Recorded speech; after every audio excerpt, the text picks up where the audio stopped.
Rising Pakistan में कुछ तो ज़ाहिर है कॉन्वर्सेशन सेशंस होते हैं, मेहमानों को बुलाते हैं, उनका इंटरव्यू होता है, गपशप लगती है।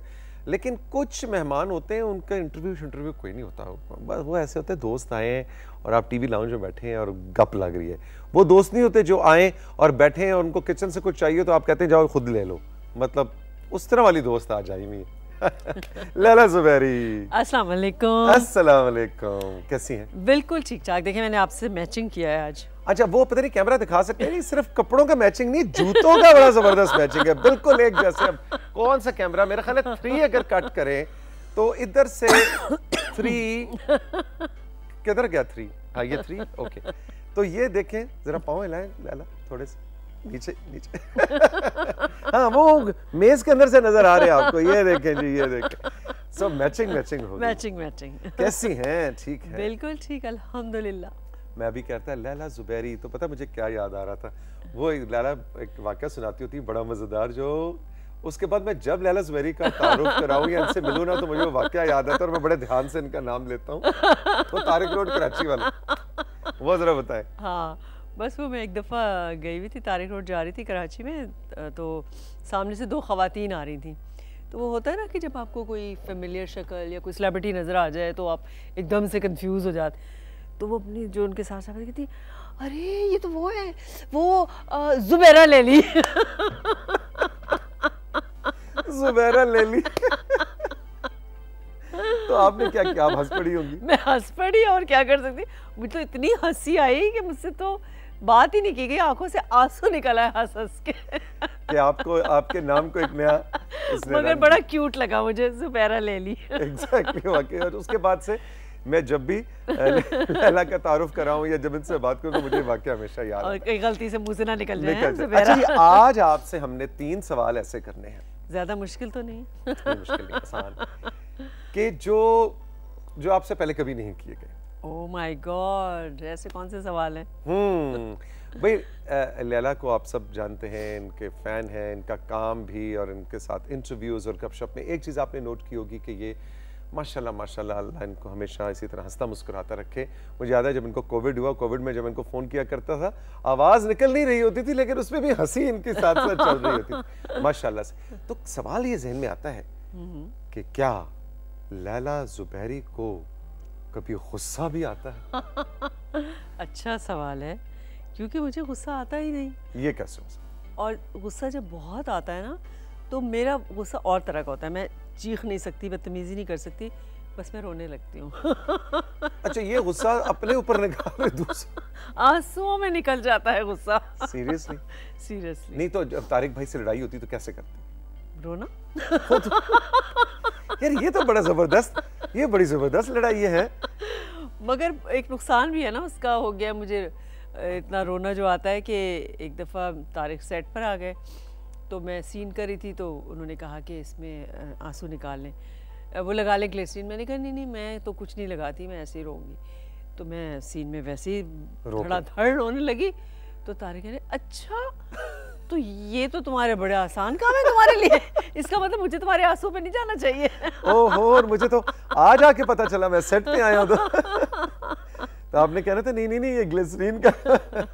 अच्छा नहीं तो ये बताएं कि ये तो अल्लाह ताला कभी आपको गुस्सा ना दिलाए और कभी, हाँ। लेकिन स्टिल मतलब गुस्से को कंट्रोल कैसे, इसकी कोई टिप्स हमें दें, क्या किया जाए? वाकई क्या रोना एक कैथारसिस है, रो लेना बेहतर है, इसको आप कैसे डिफाइन करें? देखिए, अगर आप अपने गुस्से को कंट्रोल कर सकें तो बहुत सी बुरी चीज़ों से बच सकते हैं, लड़ाइयों से बच सकते हैं, मगर बाज़ लोगों को नहीं होता कंट्रोल। मैं समझती हूँ कि अल्लाह ताला की तरफ से मेरे लिए एक बहुत बड़ी नेमत है कि मैं अपने गुस्से को कंट्रोल कर लेती हूँ।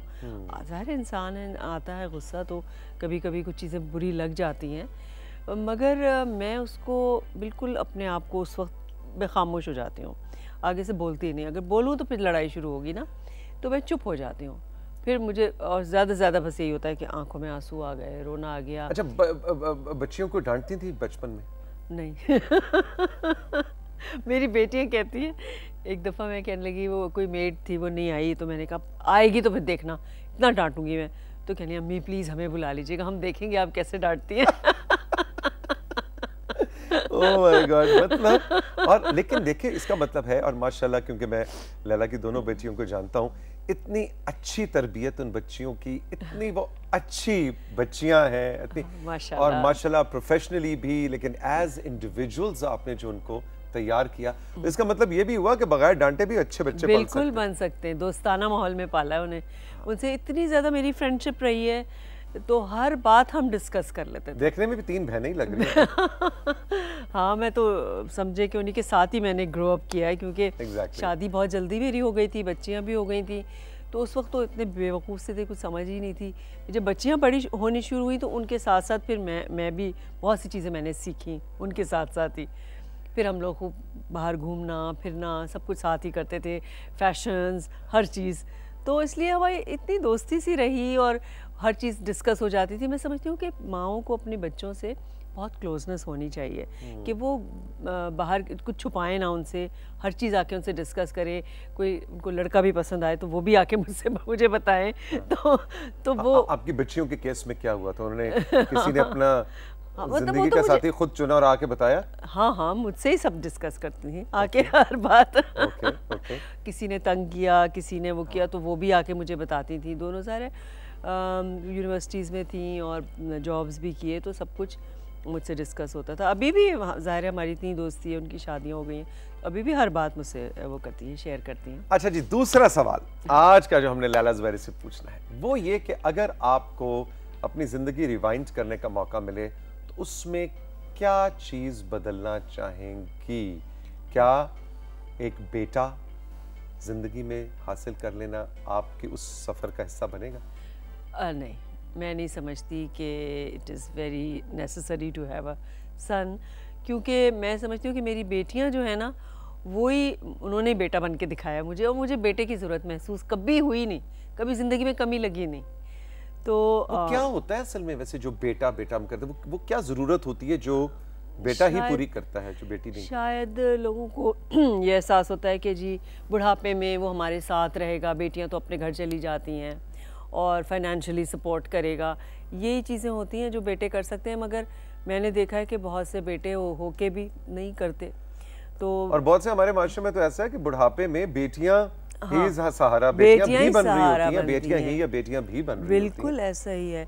अब हम भी बहनें ही हैं, मेरा कोई भाई नहीं है। तो मेरे फादर की डेथ हुई तो मेरी अम्मी जो है वो मेरी बहन के पास रहती हैं, वो डॉक्टर है मेरी बहन, उसके पास वो रहती हैं वहाँ दुबई में, और कभी मेरे पास आ जाती हैं और माशाल्लाह बहुत खुश हैं। तो क्या बदलना चाहेंगे अपनी ज़िंदगी में? अपनी ज़िंदगी में मैं अपने आप को थोड़ा स्ट्रॉन्ग करना चाहूँगी। गुस्सा, थोड़ा सा न्यूसेंस वैल्यू बनाना चाहेंगी अपनी, है ना? बनाना चाहूँगी। मुझे लगता होनी चाहिए थोड़ी सी। लोग आपको ना फॉर ग्रांटेड लेने लगते हैं जब आप नहीं बनाते अपनी कोई न्यूसेंस।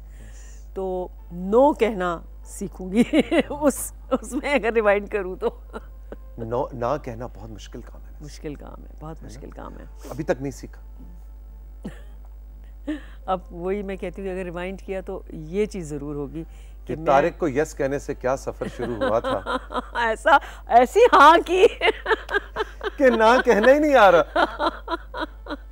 अच्छा जी, तो ना कहना सीखेंगी और स्ट्रॉन्ग होना, अपने आप को स्ट्रॉन्ग करूंगी, न्यूसेंस वैल्यू बनाऊंगी। बिल्कुल ठीक।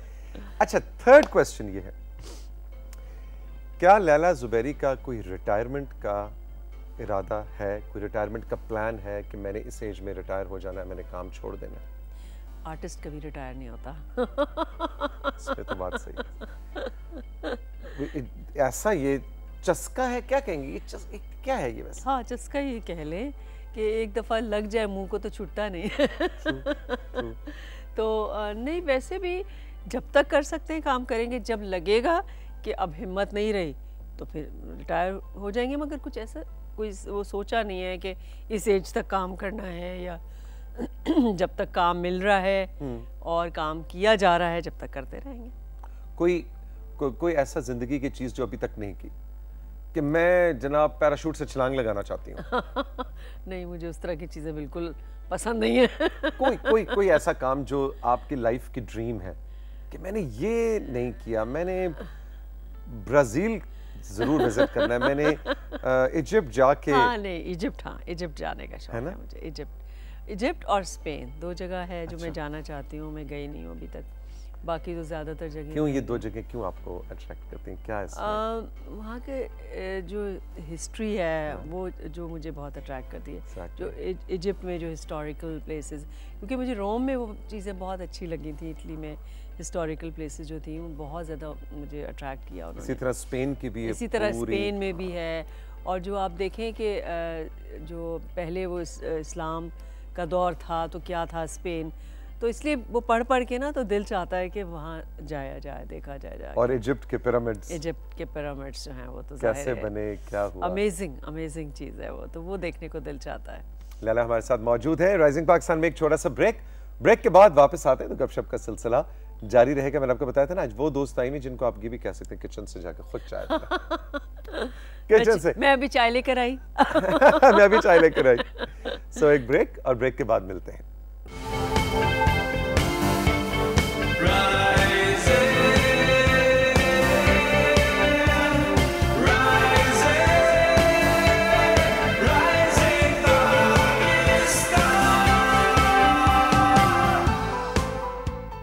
Welcome back to Rising Pakistan. Laila Zubairi हमारे साथ मौजूद हैं और गपशप का सिलसिला जारी है। आज हमने सोचा है कि कुछ उनसे वो सवाल किए जाएं जो पहले कभी भी इनसे किसी ने भी नहीं किए। तो 3 हम पॉइंट्स डिस्कस कर चुके हैं।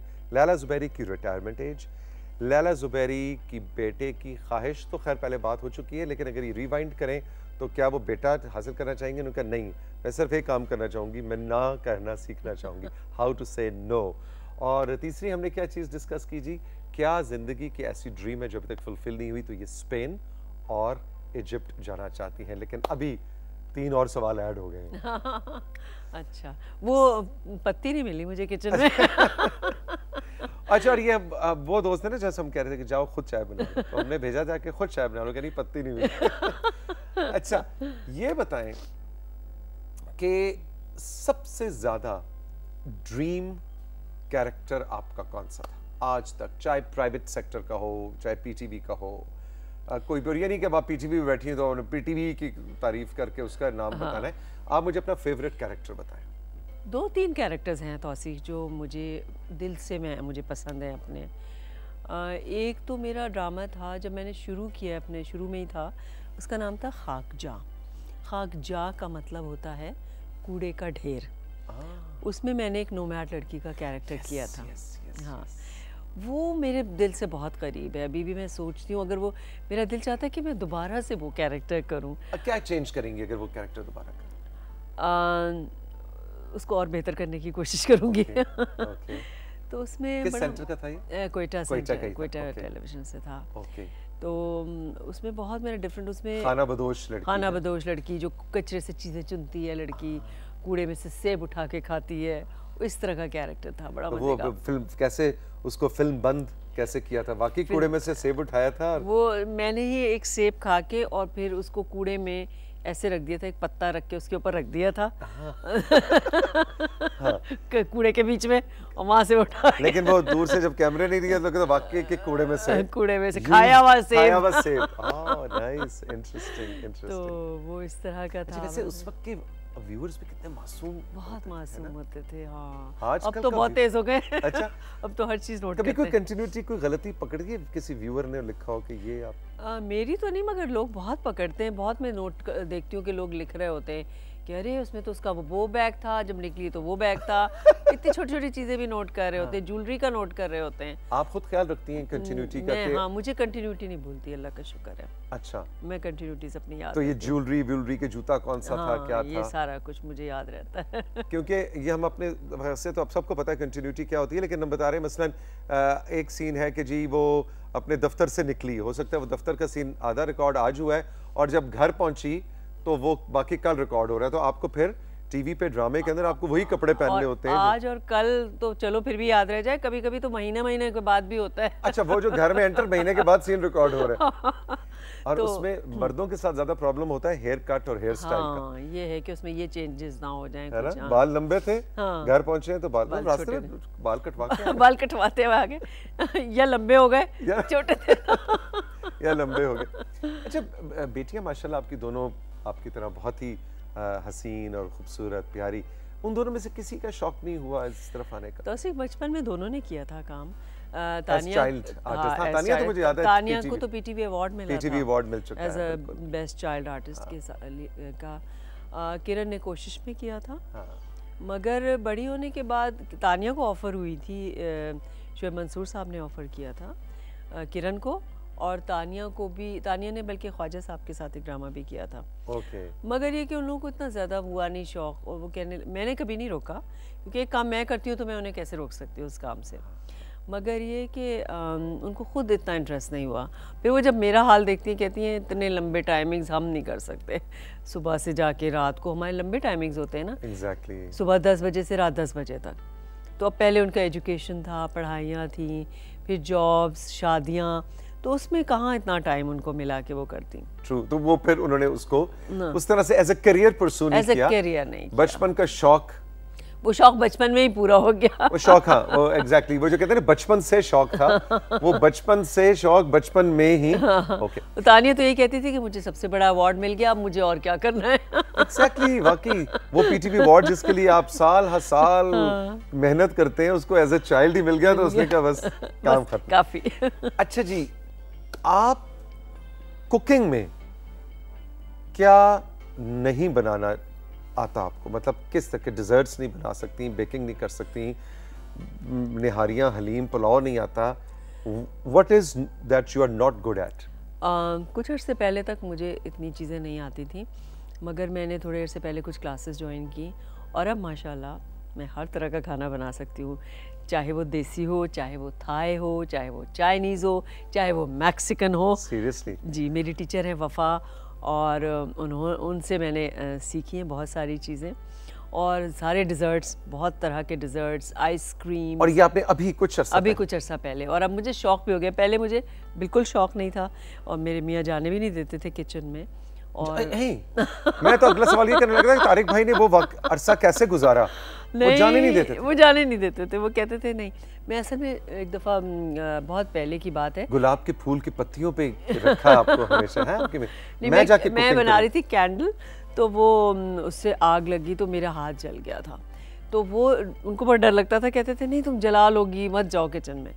तो मैं तो कभी किचन में गई नहीं थी। और वो कभी गए किचन में? नहीं, वो भी नहीं जाते बिल्कुल।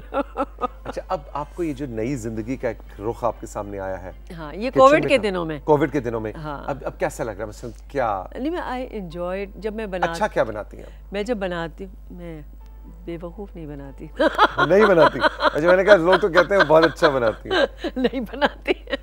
नहीं, वो मैं जो हूँ, मेरा थाई फूड अच्छा होता है बहुत। अच्छा, हाँ, थाई फूड जो है लोग बहुत पसंद करते हैं। अच्छा, जब बनाओ और फिर जब एप्रिसिएशन मिलती है ना, फिर बहुत मज़ा आता है उसके बाद। तो इसलिए फिर दिल चाहता है कि बनाएं आप ना, कि इतना लोगों को पसंद कर रहे हैं, इतनी आपकी तारीफ़ हो रही है, और लोग एक्सपेक्ट नहीं कर रहे होते कि लैला ज़ुबैरी बना सकती है कुछ। लैला ज़ुबैरी से अच्छा खाना एक्सपेक्ट नहीं किया जाता। मतलब ये हद तो ये है कि लोग इतने हैरान होते हैं। एक दफ़ा मैं, बहुत पहले की बात है, इतवार बाज़ार गई, तो एक साहिबा आई, कहने लगी, हैं आप भी यहाँ से शॉपिंग करती हैं? तो लोग समझते कि हम कोई और मखलूक हैं। एग्जैक्टली, वो इतवार बाज़ार या तारिक रोड पे जाके गर्मी में पैदल चल रहे हैं, तो ये वो लोगों को हैरत होती है। एग्जैक्टली। अच्छा, लैला को खौफ किस चीज़ का है? What are you afraid of? मुझे ज़लज़ले से बहुत डर लगता है। मेरा सबसे बड़ा फियर यही है, खुदा ना खास्ता, कि जब मुझे सोच के वो होता है कि जब ये आया भी था 2008 में, कि जब ज़लज़ले में लोग दब जाते हैं, 2005 में, हाँ। कि कितनी हेल्पलेसनेस की फीलिंग होती होगी जब अंदर दबे हुए होते हैं लोग, और तो वो मुझे सोच के पता नहीं, मुझे बहुत उससे खौफ आता है। जब एक्चुअली 2005 में 8 अक्टूबर को ज़लज़ला आया था, आप कहाँ थे? मैं यहीं इस्लामाबाद में। वो सारा एक्सपीरियंस किया, हाँ। मुझे उससे पहले से ही डर लगता था, मगर मुझे उसके बाद से तो और भी ज़्यादा खौफ हो गया। तो आज मुझे पता चला ज़लज़ला क्यों होता। आपने सोच के ज़लज़ले को बुला लिया था। हाँ, प्लीज, अल्लाह ना करे जो अब कुछ और सोचा करें। जिंदगी बहुत खूबसूरत है। ये फूल देखें कितने अच्छे हैं आपके पीछे। ये देखें कितने अच्छे। ये कुशन बहुत अच्छा है लैला, प्लीज। ये भी मैचिंग है। ये कुशन भी मैचिंग है। देखिए प्लीज ज़लज़ले के बारे में ना सोचें, ये कुशन के बारे में सोचा करें आप। दूसरे मुझे कुत्तों से भी डर लगता है। कुत्तों से? Oh really? बहुत डर लगता है। चाहे वो बेचारा प्यार से आ रहा हो आपके पास। नहीं मतलब मैं दूर दूर से पेट्स मुझे दूर दूर से अच्छे लगते हैं, मुझे बिल्कुल करीब नहीं है। बिल्लियाँ वगैरह भी मैं पकड़ती नहीं हूँ, मुझे बिल्कुल पेट्स का वो नहीं होता। बच्चों में भी किसी को शौक नहीं हुआ? बच्चों में है, मेरी जो ग्रैंड डॉटर उसको इतना शौक है जानवरों का, बहुत ज्यादा। वो तो कहती है कि मैं शेल्टर होम बनाऊंगी जानवरों का, और नानी कहती है कि खबरदार मुझसे दूर रखना। और तारिक भाई को भी शौक नहीं था? उन्हें कुत्तों का। हाँ, लेकिन आपकी वजह से उन्होंने? मगर हमने बिल्ली रखी हुई थी एक। ओके। अभी उसकी रिसेंटली डेथ हो गई बेचारी। लेकिन आपने कहा दूर? मगर दूर दूर से बहुत प्यार करती थी मैं उससे, मुझे बहुत, जब उसकी डेथ हुई तो मैं रोई भी, बहुत में दुख भी हुआ। अच्छा। मगर ये कि वो बस दूर दूर से शादी के अब आप जब मुड़ के देखती हैं शादी के बाद, ऐसी कौन सी आदत या ऐसी कौन सी ख्वाहिश, ऐसी क्या चीज़ थी जो आपने तारिक के लिए छोड़ी है और उन्होंने आपके लिए छोड़ी है? इंसान को अपने आप को काफ़ी चेंज करना पड़ता है नेचुरली। कि मैं उस वक्त बहुत यंग थी जब मेरी शादी हुई है, मेरी आदतें थी कोई पुख्ता नहीं हुई थी उस वक्त तक। तो it was very easy for me कि मैं अपने आप को बिल्कुल फ्लेक्सिबल ढाल लिया मैंने अपने आप को उसी उसमें, जैसे तारिक पसंद करते या चाहते, और तारिक ने भी ज़ाहिर है कंप्रोमाइज़ किया ही होगा, क्योंकि जब तक आप एक दूसरे के लिए कॉम्प्रोमाइज़ नहीं करते आपकी एक हैप्पी मैरिड लाइफ नहीं हो सकती। तो उसके लिए बड़ा ज़रूरी होता है कि आप एक दूसरे के लिए वो करें, क्योंकि सारे दो लोग हैं, जब वो साथ रह रहे हैं तो अगर वो एक दूसरे के लिए नहीं कॉम्प्रोमाइज़ करेंगे तो वो कभी भी उनके कामयाब नहीं हो सकती ज़िंदगी। आप की एज कितनी? 18 थी, अराउंड 18? हाँ, 18। तो आप क्या समझती हैं कि लैला ज़ुबैरी की 18 के बजाय 28 में अगर शादी होती तो शायद? हाँ, फिर मैं ज़्यादा असर्टिव होती। खड़ाक जिसे पंजाबी में कहते हैं, हाँ, खड़ाक ज़्यादा होता। मुझे लगता है कि जब तक ज़्यादा शायद आदतें आपकी पक्की हो जाती हैं, जैसे जैसे एज बढ़ती है, तो फिर आपको अपने आप को चेंज करना ज़रा सा मुश्किल होता है। तो वो, मगर मेरी नेचर ऐसी है कि चाहे 28 में भी होती मैं कर लेती। बिल्कुल। अभी तक ना कहना नहीं आया लैला को, तो खड़ाक तो होने का सवाल ही पैदा नहीं हो सकता। मुझे पसंद भी नहीं है ना झगड़ा फजीता, घर में एक टेंस माहौल, बड़ी मुझे घबराहट होती है।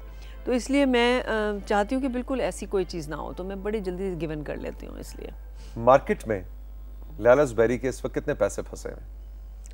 हाय ना पूछे बड़ी दर्दनाक कहानी है। मैं सोच भी नहीं सकता कि आप फोन करती होंगी किसी को, हेलो वो। हाँ, तो ये कि लोग फोन नहीं उठाते जब पैसे देने होते हैं। आप आजकल मैं कर रही हूँ ये एक प्राइवेट उसके साथ काम किया हुआ है। उन्होंने एक दिन कहा कि आपका चेक बना हुआ है। मैंने कहा अच्छा भिजवा दें। बस मैं भिजवा रहा हूँ, आप अपना भेज दें। अकाउंट नंबर भेज दिया। उस दिन से रोज़ फ़ोन कर रही हूँ। वो पहले तो उन्होंने कहा मैं मीटिंग में हूँ, जब फ़ोन करो मैं मीटिंग में हूँ। अब जो है वो फ़ोन ही नहीं उठा रहे, मैसेज करो तो जवाब नहीं दे रहे, खोल ही नहीं रहे मैसेज मेरा। ये एक बहुत बड़ा इशू है जो अक्सर मैं सोशल मीडिया पे भी देखता हूँ कि ख़ासतौर पे हमारी जो ड्रामा इंडस्ट्री है, फिल्म और ड्रामा इंडस्ट्रीज में। अच्छा, बात ये कि ये इस बात करने का मकसद ये हरगिज़ नहीं है कि प्रोफेशनल्स नहीं है। बहुत सी कंपनीज, बहुत से इदारे, बहुत से प्राइवेट प्रोड्यूसर्स ऐसे हैं जो मैं कहता हूँ आइडियल पेमेंट स्ट्रक्चर्स होते हैं, लेकिन जनरली आर्टिस्ट ड्रामा इंडस्ट्री में अक्सर मैं देख रहा हूँ बात कर रहे हैं कि पैसे फंस जाते हैं। बहुत प्रॉब्लम हुई हुई है इस वक्त आर्टिस्टों के। बहुत जो लीडिंग लोग हैं या जिनके ज़्यादा न्यूसेंस है उनको दे देते हैं। हम जैसे जो मासूम लोग हैं हमको बहुत तंग करते हैं, फ़ोन करने पड़ते हैं। जिनको तंग करना नहीं आता। हाँ, जिनको है ना, जिनको ना कहना नहीं आता, जिनको बदतमीजी करनी नहीं आती, जिनको रूड होना नहीं आता। अच्छा, वही मैं कहती हूँ ना कि they take you for granted ऐसे लोगों को। और यही लैला अपने अंदर चेंज भी लाना चाहती हूँ। एग्जैक्टली। लेकिन चलें, वो तो आपके लिए बेहतर होगा, लेकिन मैं तो कहता हूँ आप जैसी है ना बस। हाँ, मुझे भी वैसे यही कहते हैं। जब मैं प्रोडक्शन वालों से ये कहती हूँ ना, कहती हूँ मैं भी अब बदतमीज़ बन के आपको दिखाऊंगी, फिर आप मेरी पेमेंट के नहीं आपा प्लीज़ आप मत ऐसे होइएगा। पीछे तो हम आप ही की इज्जत करते हैं ना, आप ही का नाम लेते हैं। अच्छा, और अब लैला खुश हो गया क्योंकि ठीक है मेरा 1 लाख रुपया नहीं दिया, लेकिन देखो आखिर में कितनी अच्छी बात इज्जत तो मिल रही है। वो फोन बंद करे 3 दिन बाद याद आएगा कि नहीं नहीं पैसे भी चाहिए इज्जत के साथ। तो सिर्फ मैंने अपनी भी प्रोडक्शन की है। और हाँ, और हाँ, और उसमें आप जितने लोगों ने मेरे साथ काम किया, आप किसी से भी पूछ सकते हैं कि मैंने जिस दिन काम ख़त्म हुआ उस दिन सबकी पेमेंट की। क्योंकि मैं खुद एक एक्टर हूँ, मुझे पता है कि एक्टर के लिए चीज़ कितनी इंपॉर्टेंट होती है कि उसको वक्त पे पैसे मिल जाएं। पैसे मिल तो जाते हैं मगर वो लेट मिलते हैं तो उनका मज़ा किरकिरा हो जाता है। तो अगर टाइम पर मिल जाए ना पैसे तो वो अच्छे लगते हैं। तो मैंने हमेशा इस बात का बहुत ख्याल रखा है कि लोगों को टाइम पर पैसे दूँ। लैला, बड़ा मज़ा आया। हाँ, हमेशा की तरह।